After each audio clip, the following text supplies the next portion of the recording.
Sonic Advance was a game that released on the Game Boy Advance in 2001. It was the first Sonic game to ever release on a Nintendo console after Sega went out of the console market a few months prior. This game is a 2D side-scrolling Sonic game that was trying to recreate the magic and feel of the classic Sonic games. Sonic Advance was pretty successful that it had 2 more sequels that released later on. And I really don't like these games. The Sonic Advance games are pretty awful in my eyes. I mean, the games aren't objectively bad. Sonic and the other playable characters controls just fine and the physics feels like the classic games, but I just don't like these games because of how horribly designed the levels are, and the games, especially Sonic Advance 2, are just hold the right to win. And damn, these bosses are atrocious. I'm obviously not a fan of the Sonic Advance trilogy, but that will be a video for another time. And you might be wondering, why is this guy randomly shitting on Sonic Advance in a video about Sonic Rush? Because, compared to these games, the Sonic Rush trilogy is amazing.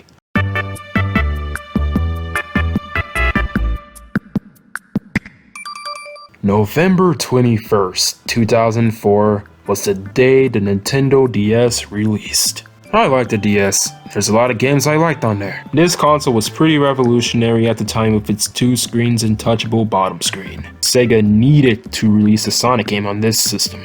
There was a cancelled Sonic DS game shown off at E3 2004, but this was most likely a tech demo to show off what Sega wanted to do on this console.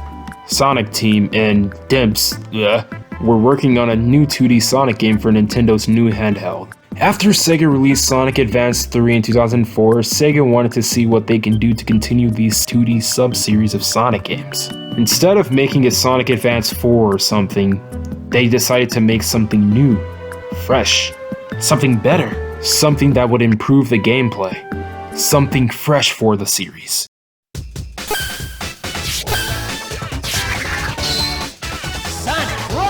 And this new fresh thing was Sonic Rush. Released on November 15th, 2005, the same day as Shadow the Hedgehog, 2 completely different games. Sonic Rush is a 2D side-scrolling fast-paced platformer similar to Sonic Advance, but good.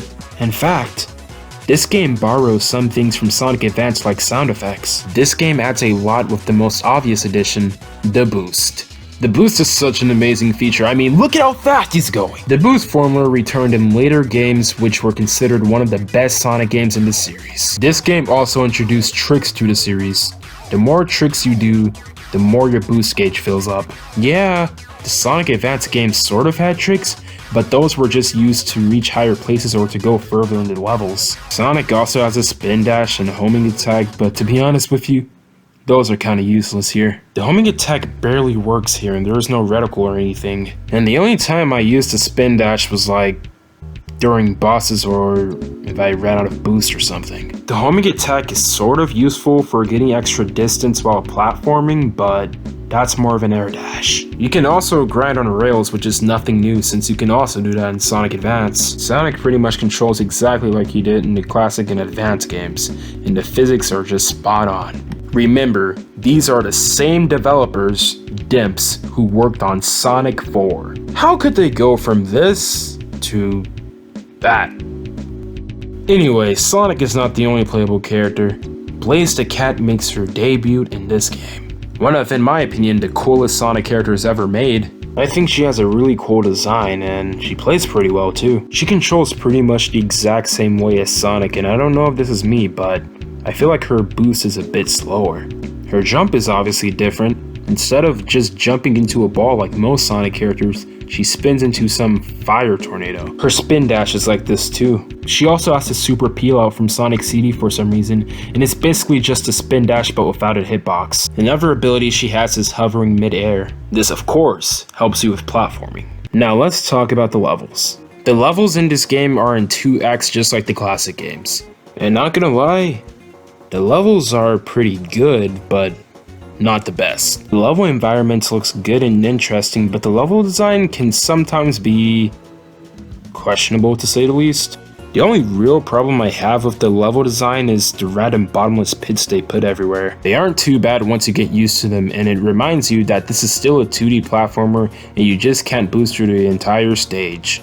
even though the game is called Sonic Rush. But if you're good enough and memorize the levels, you can breeze through the stage with no problem, which is very satisfying with the multiple routes you can take.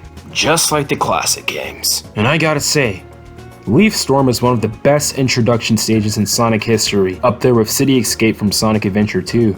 It's really cool how the game just starts you off with Leaf Storm, no introduction cutscenes, no tutorials, no hub worlds, it just puts you right in the first level. Not that I hate any of those things, I just find it cool how Sonic Rush just puts you right in the action. The bosses here are not the hardest, but they are pretty fun and well designed. The bosses of course gets harder later on. Also, can I mention how neat the victory animations are? It's just looks cool how Sonic and Blaze just does their little dance after completing a stage. Pretty much every Sonic game has a victory dance, but I just really like this one the most. This game also has my least favorite thing in 2D Sonic games. Yep, special stages. I don't know, but I hate almost every special stages in Sonic games. The only special stages that I truly enjoyed was, I don't know, the one from Mania. Special stages in Sonic games are so poorly designed in my opinion, especially the half pipes in Sonic 2. And guess what? The special stages in Sonic Rush are the half pipes from Sonic 2. In order to access the special stage in this game, you'll have to find these, what do you call these? What is that, a wheel? You jump on it and keep boosting until it teleports you to the special stage. If your boost gauge is empty, you're kind of out of luck unless if you refill your boost gauge by destroying enemies or doing some tricks. Here in the special stage, you'll need to get a Chaos Emerald, which is the point of every special stage. You get the Chaos Emerald by getting all the rings the stage tells you to by moving Sonic with the DS stylus. If you fail, it boots you out, just like in any other Sonic special stage. Sadly, this game does not have Super Sonic, which is a missed opportunity in my opinion. Super Sonic is such an amazing reward for completing the tedious and frustrating special stages in the classic Sonic games. But if you do decide to get all of the Chaos Emeralds, you'll unlock the final story and true ending of the game. Now let's talk about this game's amazing soundtrack. This game's OST is composed by none other than Hideki Naganuma, the same composer from the Jet Set Radio franchise. This game's soundtrack is amazing, I mean take a listen for yourself.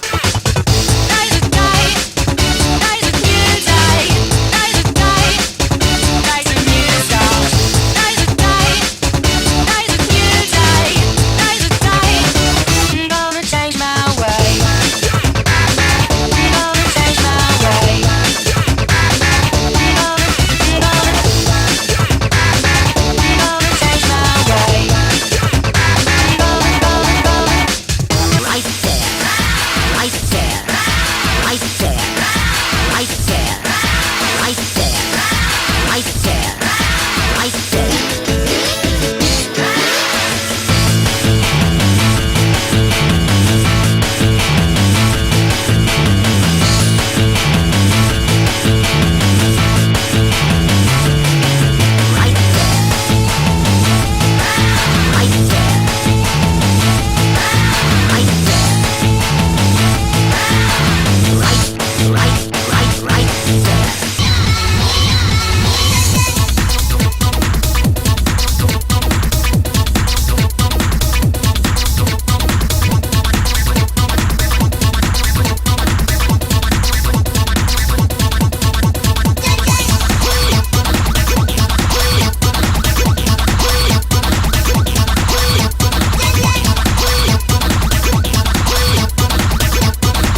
too bad you can sometimes barely hear the music over Sonic or Blaze going.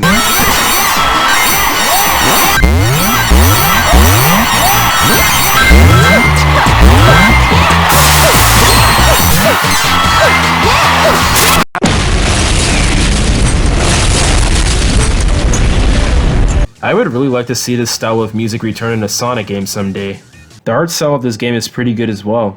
It has like this cel-shaded style with thick outlines and it looks pretty nice. The models obviously aren't the best since it's a DS game, but for a DS game, everything else looks good and vibrant. It kind of reminds me of the art style of New Super Mario Bros. But better. This game has a simple but decent story. I don't think anyone really has to worry about spoilers or anything because like I said, this game doesn't have much of an in-depth story. It's pretty simple, just like the classic and advanced games. If you want an in-depth story, play the second game, Sonic Rush Adventure. The game starts off with the first stage, Leaf Storm. It's green and vibrant like many first levels in other Sonic games. The stage is pretty fun and like I said, a really good opening stage. The level design is good, it has great music, and it's a pretty fast and exciting level. I really like this part at the end of Act 2 where you run away from a giant egg boulder. After completing the level, you run into Dr. Eggman. It seems like he's up to his evil schemes again, and since Sonic is the good guy and believes Eggman is wrong, he has to stop him like always. This is where we encounter the first boss. For a beginning boss, it's pretty challenging, but once you actually figure out what to do, it's a piece of cake. After defeating the boss, Eggman flees and Sonic sees a mysterious gem. Right when Sonic was going to investigate it, Blaze comes out of the flames and takes the gem. She thanks Sonic for defeating Eggman and leaves. The next day, I think, Sonic meets up with Tails and talks to him about what just happened over at Leaf Storm. They decide to go after Eggman and here we get introduced to the map. It's not really that much of a map, it's basically just a level select. We go to the next level, Water Palace. Many people don't like this stage because it's a water level, but this stage does water level in Sonic games right. And if you're good enough, you can just take the top paths and avoid most of the water sections. This is something you can do in the classic Sonic games, which I really like. Aside from Labyrinth Zone, you can even run on water. This isn't new to the Sonic series since Sonic could do that since Sonic 3, but it's even more cool here to look at him while he's boosting. And am I the only one who thinks this stage kind of looks like Apatow from Sonic Unleashed? After completing the stage and receiving a B rank, we go to another boss. We meet Eggman, but he kind of looks different. Can't put my finger on it. He reveals his name as Dr. Eggman Nigga. After defeating Dr. Eggman Nigga, he leaves and he won't forget this. We meet up with Tails again and we discuss the situation. Sonic suggests that Eggman Nigga is some sort of new disguise Eggman has. Tails then discovers that something's wrong with the space-time continuum and it's expanding. Yup. This game has Dimension 3. Sonic and Tails suspect that Eggman Nigga and Blaze maybe have something to do with this, so we go look for them. And here we are in the next stage, Mirage Road. And this is where the first problems with the level design comes in. The random bottomless pits. This stage also introduces something that occurs a lot in this game's levels. You get trapped in a room where you have to defeat a lot of enemies to progress. A lot of people have problems with the trap the room thing, but personally, I really don't have much problems with it. But overall, this stage is pretty challenging and is a pretty interesting setting for a Sonic game. An Egyptian place sorta? I don't think we've really seen that much in Sonic games. After completing both acts, we run into Eggman Nigga again. Yeah, we pretty much just meet Eggman and Eggman Nigga in every boss throughout the whole entire game. I like the way the boss works here. You pretty much just hit the ball back at the beetle, and sometimes he'll try to dunk it on you. After defeating the boss, we go to Cream the Rabbit's house to get more information about Nigga and Blaze. There, we meet Cream's mom, Vanilla. Apparently Cream went somewhere with a new friend, which turns out to be Blaze. They are heading towards town, so Sonic and Tails decided to go after them. And that leads to the next stage, Night Carnival. This stage is kind of like a casino stage, but without the gambling we see in so many other Sonic games. And of course, it's a carnival. This stage is pretty fun and has a lot of platforming, but more speed sections. It's a blast to go through. It really doesn't have that slow-paced feel that Casino Night Zone had in Sonic 2, which is why I prefer this stage. The boss here is pretty good too. You just have to jump on those green robot-looking things which will bounce you higher to hit the enemy. After completing the level and beating the boss, we run into a dead end. and Tails looks happy about it for some reason. We decide to try to look another way around the rocks, but we meet a familiar face, and guess who it is? It's Knuckles. It turns out Blaze has trapped Knuckles. Tails asks Knuckles where Blaze and Cream went, but Knuckles ignored the question and just punched the rocks, making a path for us. Thanks? We go to the next level, Huge Crisis. This level really reminds me of Metal Harbor from Sonic Adventure 2 and a bit of Metropolis Zone from Sonic 2. Look, there's even the gun robots from Sonic Adventure 2. That's pretty nice. This stage is where the challenging part of the game comes in. Sorta. For the most part, you'll just be going fast through pipes, loops, and defeating enemies in trapped rooms. That has platforms that can fall and leads you to a bottomless pit for some reason. But there are some parts that can catch you off guard, like these things crushing you. After this stage, we go to the boss, and this boss is literally just a rehash of the first boss we fought in Leaf Storm. His patterns are a bit different, and he shoots missiles this time, but it's pretty much almost the same. After defeating the boss, we finally catch up to Blaze and Cream. Sonic asks Blaze about Eggman Nigga, and she tells us it's not really any of our business. She goes away with Cream going with her. We decide to go after them, and we go to one of the most coolest and most challenging Sonic stages. Altitude Limit. This stage is brilliantly designed and it's a blast to play through. Yeah, this level is pretty hard and there are some cheap shots, but to me, this level is pretty amazing. I'm the same guy that likes Eggman Land from Sonic Unleashed. This level is really fun. Except for this part. Damn this part. After getting an A rank in Act 2, we move on to the boss where you mash the A and B button. Tails tells us the time-space continuum tear has actually grown larger and Amy just comes out of nowhere. We decide to ask her about Blaze and Nigga and she gets angry because she thinks Sonic is trying to hit on Blaze or something. Eventually, Tails calms Amy down and she tells us where Blaze went. We then go to the last level in Sonic's story, Deadline, which is a space station that kind of reminds me of Death Egg Zone from Sonic the Hedgehog 3. It even has gravity flipping, so now you can die with upside down bottomless pits. Nah, just kidding. This stage is actually pretty cool. After completing the level, we meet Eggman Nigga once again. Blaze comes in and it turns out Blaze and Nigga are actually from another world, if that wasn't obvious enough. Sonic insists in helping Blaze defeat Eggman Nigga again, but Blaze wants to resolve it on her own. Sonic refuses to leave, which leads us to the next boss battle against Blaze. This boss isn't really that hard once you figure out the patterns, and once you get Blaze down to 1 bar, we literally clash into a mashing battle. And it's harder than it looks. You literally gotta keep mashing A and B until the camera pans behind Sonic and then you literally boost through Blaze. In my opinion, that has to be one of the most coolest and intense boss battles in Sonic history. Sonic asks if Blaze is okay, and she apparently is looking for the Soul Emeralds.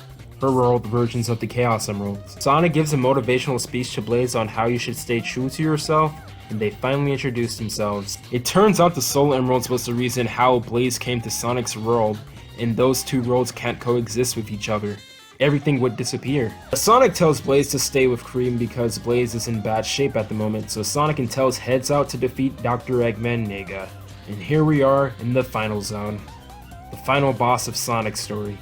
And this boss has to be one of the hardest bosses I've ever played in a Sonic game. Honestly, any game. You basically just have to hit his hand and he'll move to the edge of the stage and start putting out green power waves. After he's done, you just gotta hit his hand again and run up on his arm. Once you're on his arm, you'll just have to hold down on the D-pad to crouch so you'll stay on his arm when he shakes it. And then you jump on his head. At first, it's not too hard, it's not that hard. But later on in the boss, his patterns become way faster and he puts out obstacles that'll bounce on his arms and hit you. He can also crush you with his 2 hands. And the hardest part about this boss are these lasers. Seriously, these lasers are so annoying how they follow you. And if you're out of rings, you might as well just give up at that point. You're basically dead. After many attempts, I finally got him to his last bar.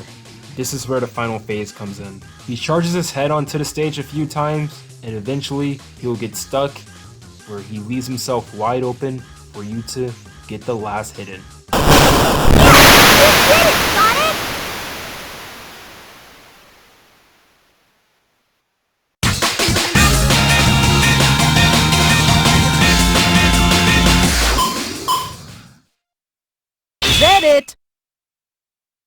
Defeating this boss was one of the most satisfying things ever. And with that, The ending cutscene plays. Tails congratulates Sonic and Sonic's friends and Flickies are there with them, but we are forgetting someone. Alright, Amy. And the game ends off with Amy chasing Sonic in the credits. And that was the end of the game. Sonic's story, at least. Yeah, of course this isn't the end of the game. We still have Blaze's story. Blaze's story starts off with her confused on what's happening. She lost the Soul Emeralds and needs to get them back, but she doesn't even know where she's at. Blaze goes out to look for them, and here we are on Blaze's first stage, Night Carnival. Blaze's levels aren't much different from Sonic's, aside from a few level design changes for Blaze's abilities and level order.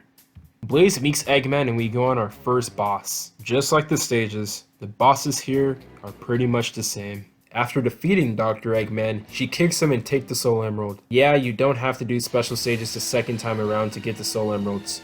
Thank God. You can get them by only defeating bosses. After that, Blaze spots Cream and her chow cheese in the bushes. They greet each other and Cream invites Blaze to her house, even though they just met. They go into the house and Cream introduces Blaze to her mother, Vanilla. Blaze, of course, has no time to hang around, so she tries to leave, but Vanilla offers her some tea before she leaves. Blaze tells them about her quest on finding the Soul Emeralds, and Cream suggests that she talks to Sonic. Blaze wants to find the Soul Emeralds on her own, so she rejects talking to Sonic. Cream instead insists on guiding Blaze on where to go in this unfamiliar world, and then we go to the second stage, Leaf Storm. Oh yeah, I almost forgot to mention. Blaze has different remixes of the stage's music, and I find that pretty cool. Anyway, after one stage, boss, and Soul Emerald later, we meet Knuckles. Cream pretty much roasts Knuckles and he gets fired up. Knuckles thinks Blaze looks suspicious and asks her about the Soul Emerald that is in her hand. Knuckles senses some familiar power, and right away, he knew it was some form of the Chaos Emeralds.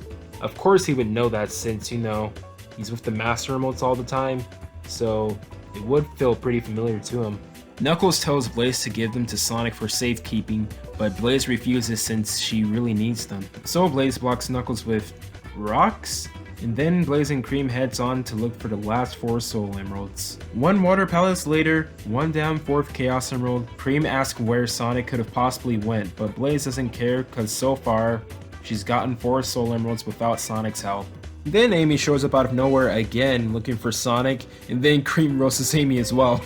After a few dialogues later, Amy then leaves to find Sonic. We go to Altitude Limit and get the 5th Emerald. We meet Sonic, and the same dialogue from Sonic's story plays. Blaze then asks Cream what sort of person Sonic is, and she says he's like the wind, which really is kind of Sonic's personality. Sonic is free and play by his own rules. Sonic doesn't just save the world just because he has to, like some kind of superhero. He does it because he thinks it's right. Anyway, one huge crisis later, we get the 6th Emerald. Blaze and Cream meets up with Amy again, and Amy tells Blaze that it's important to ask for help when you're in trouble. We see she learns this at the end of Sonic's story. Knuckles comes out of nowhere to get revenge on Blaze for trapping him, so Blaze and Cream leaves to go to the final zone, Deadline. We also learned that Blaze is actually afraid of heights, which I find pretty funny. The same events happen, we fight against Sonic, and then we go to defeat the hard Eggman boss again. After defeating Eggman, it seems that Cream has disappeared and Blaze is trying to look for her. Blaze thinks she's dead, but luckily, Cream is actually still alive, and she comes falling from the sky to give Blaze a hug. And that was the end of Blaze's story. It was really nice to see how Blaze has developed as a character from being someone who doesn't want friends and to do stuff alone, and now she is someone who is friendly. And I really wish Blaze could return in a Sonic game. Yeah, she has been in many spin-offs, but I would like to see her play a major role in a mainline Sonic game again. We haven't really seen her much since Sonic 06, which totally retconned her backstory. In Sonic 06, it says she's from the future with Silver, which isn't the story the Rush games told. Good thing Sonic 06 retconned itself. After completing both Sonic and Blaze's story and getting both Chaos and Soul Emeralds, we unlock the final story, Extra Zone. Even though Blaze got all the Soul Emeralds, it seems like she hasn't returned back to her world. The reason for that is because Blaze doesn't even know how to use the Soul Emeralds, so Eggman and Eggman Nega defeats her. They need both the Chaos Emeralds and Soul Emeralds to conquer the world, so right when they were going to try to steal the Chaos Emeralds from Sonic, Sonic comes just in time before they can really do anything. Soul Emeralds seems to be reacting on Blaze, and both Sonic and Blaze turn into their super forms, Super Sonic and Burning Blaze. And here we go to the final boss with one of the best final boss themes. Blame, too strong, blame, too strong, blame, too strong, too strong, too strong, blame, too strong, blame, too strong, blame, too strong, too strong, too strong.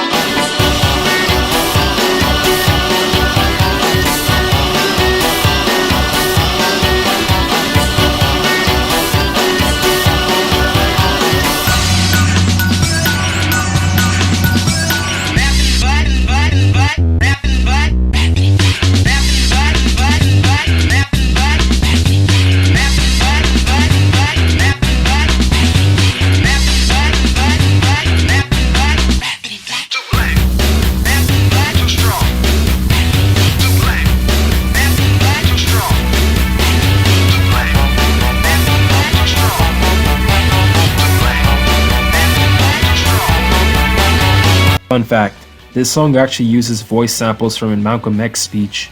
In this boss, you basically just have to hit Eggman's projectile back at him. In Blaze, you just have to shoot your fireballs. After the pinch mode, Super Sonic and Burning Blaze launches their final attack on the Eggmans. It's pretty impressive how the DS can show a cutscene like this.